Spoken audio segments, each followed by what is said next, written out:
एक बच्ची का एक सवाल है आज का, इसको लेकर मैं बात कर रहा हूँ आप लोगों के साथ। नाम तो मैं शेयर नहीं करूँगा। इन्होंने लिखा है कि सर, मैं 10 दिन में से 7 दिन मेरी तबीयत बहुत खराब रहती है। मैं बहुत होपलेस हूँ। कैसे होगा?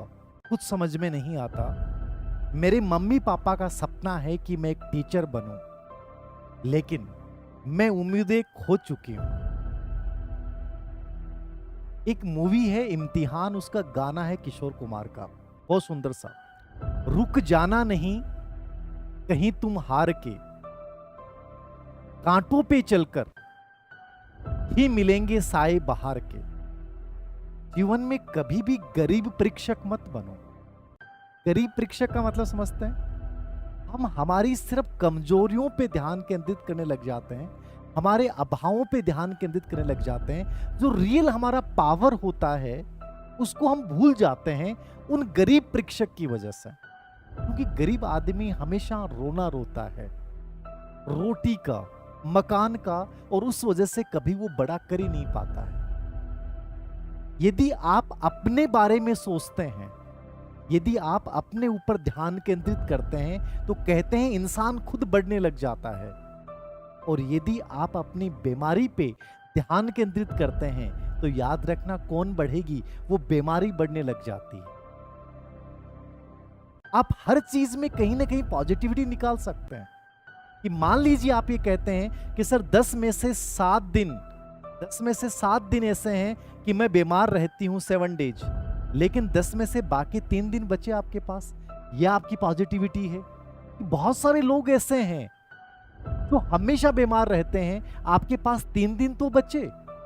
और उन 7 दिन में भी यदि तुमने अपने ऊपर ध्यान केंद्रित किया, तो शायद तुम्हारी बीमारी कमजोर पड़ जाएगी। याद रखना, दुनिया में ऐसे बहुत सारे लोग हैं जिन्होंने बीमार होते हुए, बहुत प्रतिकूल परिस्थितियां होते हुए बहुत बेहतर किया है।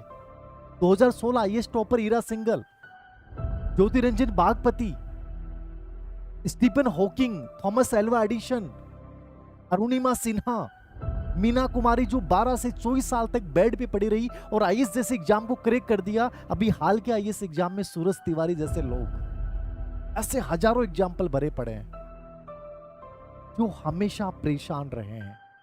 लेकिन मान लें कि वो अपनी परेशानी को स्थायी मान लेते और आपकी तरह होपलेस हो जाते, तो क्या वो बेहतर कर पाते?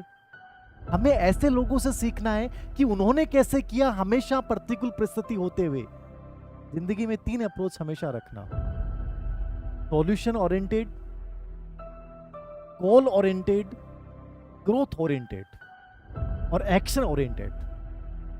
आपका मुख्य फोकस होना चाहिए कि मैं इन प्रॉब्लम्स को टेकल कैसे करूं। यदि ये प्रॉब्लम्स हैं, तो इनके साथ मैं अपनी लाइफ में बेहतर कैसे कर सकती हूं।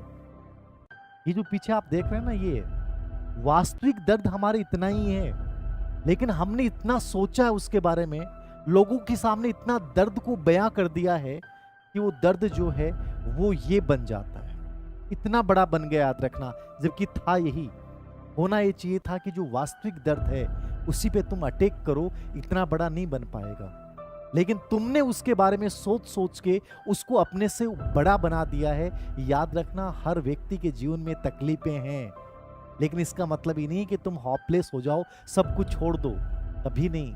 मैं एक फोटो देख रहा था, एक बच्चा है और एक छोटा सा बच्चा जो चाय की दुकान पे काम कर रहा है। याद रखना, उसके जीवन में शायद बहुत तकलीफें हैं, और फिर भी आपको लगता है कि हमारी तकलीफ बहुत बड़ी है। आपके मम्मी पापा आपके साथ हैं, वो आपके सपनों को जीने में आपकी मदद कर रहे हैं।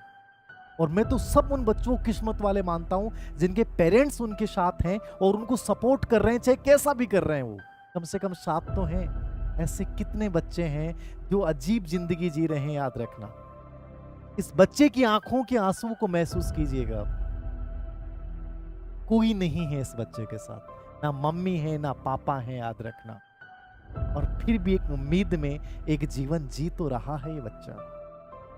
तो आप उनसे बहुत अलग हैं। अपनी छोटी छोटी प्रॉब्लम्स को इतना बड़ा मत बनाइए कि आपका जो मूल लक्ष्य है वहां से तुम हट जाओ। ये एक साधारण चीज है, याद रखना। मैं इस बच्चे की तस्वीर को जब भी देखता हूँ मुझे ऐसा लगता है कि तुम सब लोग बेहद किस्मत वाले हो। कम से कम ये स्थिति तुम्हारी नहीं है। इसका जो दर्द है आँखों में, जब महसूस करोगे तो रूहें काँपने लग जाती हैं। तो लाइफ में समस्याओं को इतना बड़ा मत बनाइए कि आप बहुत छोटे बन जाएँ। अपने आप को इतना बड़ा बनाइए कि आपके अंदर जो ये होपलेस वाला भाव आ रहा है, ये एक नया जज़्बा, जुनून बन जाए। प्रॉब्लम्स को, अपनी फिज़िकल प्रॉब्लम्स को एक चैलेंज के रूप में लीजिए और अपने आप को साबित कीजिए। याद रखना, एक दिन आप जीत जाएँगे और वो समस्याएँ हार जाएँगे।